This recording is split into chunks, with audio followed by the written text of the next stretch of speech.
Cube Radio. Salut, c'est Charles Tran avec l'équipe dans 5 minutes. On s'intéresse aux sciences, à l'histoire et à l'actualité. Aujourd'hui, on parle de jeûne pour le corps, mais aussi pour le cerveau. La tendance est au jeûne intermittent, 16-8, jeûne 5-2, le dry fasting, ce jeûne sec, sans eau ni nourriture. Qu'il soit approuvé scientifiquement ou non, populaire ou pas, ces jeûnes font de plus en plus d'adeptes à travers le monde. Et dans la Silicon Valley, en Californie, là, où naissent une foule de nos modes, autant technologiques que sociales et culturelles, la dernière tendance est également là-bas au jeûne, mais cette fois, pas seulement au jeûne de nourriture, mais au jeûne d'Internet, de cellulaire, de lumière, de boissons sucrées, d'interactions sociales, de plaisir presque. On appelle la nouvelle tendance le jeûne de dopamine. Et oui, on est rendu là. Qu'en est-il exactement? Voici Myriam Lefebvre. Pour expliquer le jeûne de dopamine, on va d'abord se pencher sur le jeûne et ses origines. Le jeûne, c'est quoi? C'est une privation totale ou partielle de nourriture et ou de boissons. Certains l'associent directement aux religions, par exemple durant le carême avant la fête de Pâques, ou encore durant le mois du Ramadan, où les pratiquants de l'islam se privent de boire, manger, fumer ou avoir des relations sexuelles de l'aube jusqu'au coucher du soleil. Mais le jeûne puise aussi son origine dans la Grèce antique. Lorsque quelqu'un tombait malade, il consultait des prêtres guérisseurs qui, s'ils n'arrivaient pas à soigner leurs patients avec des méthodes traditionnelles, exilaient le malade sans nourriture et avec de l'eau durant 30 jours sur un rocher en mer. Rien de moins. Plusieurs effets se produisent sur le corps quand on jeûne. D'abord, le niveau d'insuline dans le sang, qui permet au sucre d'entrer dans les cellules du corps, diminue. L'hormone de croissance augmente, le corps enclenche des processus de réparation cellulaire et élimine par le fait même certains déchets.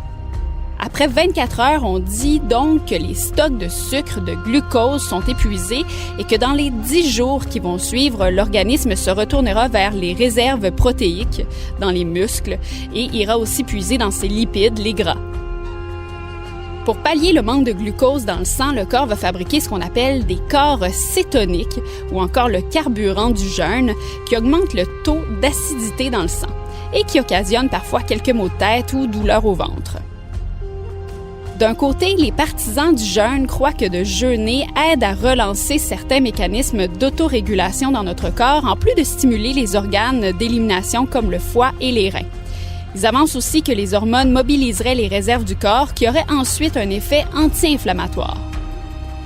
Inversement, certains médecins pensent que le jeûne peut être dangereux, justement en puisant dans les réserves de protéines et pourrait modifier le fonctionnement du cerveau, affaiblir les capacités de jugement de la personne qui jeûne.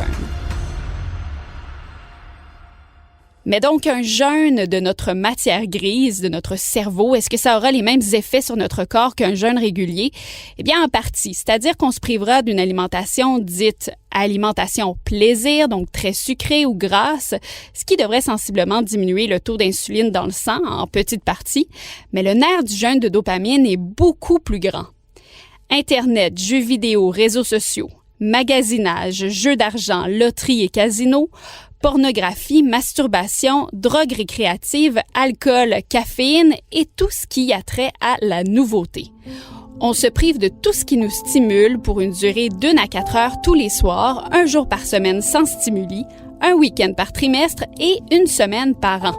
Le but est simple, déshabituer son cerveau à la dopamine, ce neurotransmetteur de la motivation et de la récompense qu'on appelle aussi la molécule du bonheur. Bref, arrêtez de se stimuler. Mais encore, les chercheurs n'ont pu prouver pour l'instant les réels bienfaits du jeûne de dopamine. Certains diront qu'en prenant une pause, notre cerveau se rétablirait et que notre niveau de dopamine serait rééquilibré et qu'il serait en quelque sorte aussi bénéfique que la méditation. Mais d'autres croient que la dopamine serait produite lors de l'anticipation de la récompense, qui voudrait dire que la personne qui jeûne libérerait de la dopamine en anticipant retourner à sa vie interactive, donc que le jeûne ne servirait à rien. Faudrait-il donc faire usage de tous nos stimuli à juste dose? Oui, et puis c'est pas une nouveauté, hein, ces jeûnes de dopamine. On dirait que certaines religions, la religion chrétienne avec les moines, les sœurs cloîtrées, la religion bouddhiste avec les moines qui se retirent pour méditer des années entières presque en haut d'une montagne, au grand froid, au grand vent. Eux aussi ont, je pense, testé un peu cette technique du jeûne de dopamine.